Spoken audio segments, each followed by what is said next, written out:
Bonjour, c'est Diego, avec mes camarades Nicolas, Morgane, Samuel. Nous allons vous présenter une émission sur les caries. Maman, qu'est-ce que c'est qu'une carie? Un trou dans une dent. Un trou? Oui, un petit trou dans une dent. Et si on ne le soigne pas, ça finit par faire très mal. Un trou dans une dent. Il est tard, mon garçon. Bonne nuit. Bisous. Petit Pierre embrassa sa maman, éteignit sa lampe de chevet et resta les yeux ouverts. Les yeux grands ouverts dans le noir. Un trou dans une dent. Mais pourquoi faire? Et un trou grand comment? Qui emmène jusqu'où? Et creusé par qui?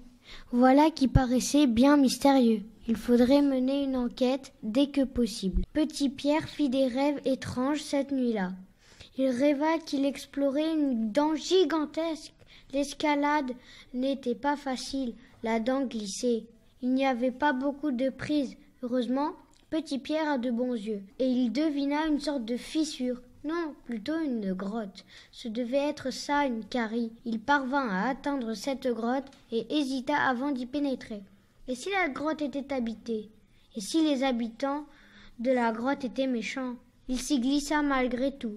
La curiosité est toujours la plus forte, même dans les rêves. Et là, il découvrit une armée de petites bestioles noires et grises, en train de creuser des galeries dans toutes les directions. Elles ne s'aperçurent pas de sa présence. Elles continuaient à creuser en silence. On n'entendait que le bruit de leurs pinces en train de grignoter la porcelaine. Petit Pierre s'approcha pour leur parler. Mais le réveil sonnait. C'était l'heure de se lever.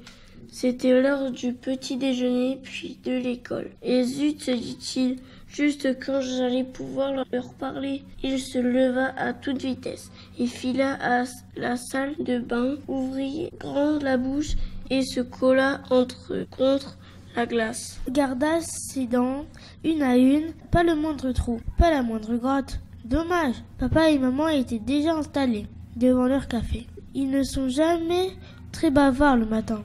Alors Petit Pierre garda pour lui ses questions et son rêve. Il demanderait à la maîtresse tout à l'heure. Avant de rentrer en classe, il parla des caries à Jérémie, mais ce dernier n'avait pas beaucoup d'informations sur la question. Il savait juste que lorsqu'on en avait une, il faut aller chez le dentiste et subir la roulette. Ça fait mal aux oreilles et aux dents, paraît-il. Il n'était pas sûr. Jérémie prétendait également que ce sont les bonbons du soir qui font des trous dans les dents. C'est sa maman qui lui a dit, donc ça doit être vrai. Lors de la récréation, Petit Pierre partit voir la maîtresse et lui demanda ce qu'elle savait des caries. La maîtresse commença par éclater de rire.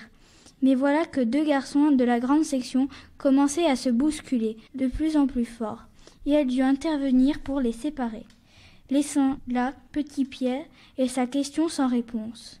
La sonnerie se déclencha quand elle revint vers lui et elle lui dit que là, tout de suite, elle n'avait pas le temps, mais qu'un dentiste devait intervenir la semaine prochaine dans l'école et qu'il pourrait lui poser toutes les questions qu'il souhaitait. Ce fut une très longue semaine pour Petit Pierre. Il continuait à rêver de dents, de grottes et de petites bestioles, mais il se réveillait toujours avant de pouvoir leur parler. Il continuait à surveiller ses dents dans la glace, mais ne voyait ni trou, ni galerie, ni rien.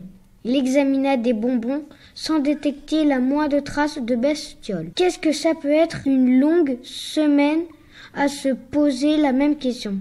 Le jour de l'intervention du dentiste, Petit Pierre fut le premier à rentrer dans la salle de classe, le premier à s'asseoir au premier rang, le premier à sortir ses affaires. Le dentiste leur parla pendant presque une heure. Il montra des photos, des dessins, et Petit Pierre fut déçu de ne pas voir les bestioles noires et grises de ses rêves. Il posa une bonne dizaine de questions. Est-ce qu'on peut manger dentifrice? Pourquoi certaines personnes ont les dents grises?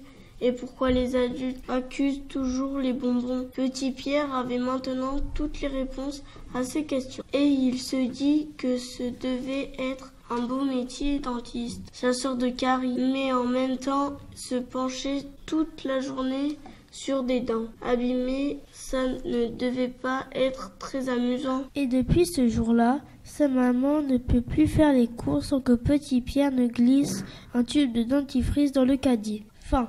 Merci de nous avoir écoutés et continuez à regarder le petit bagnolet. Au revoir.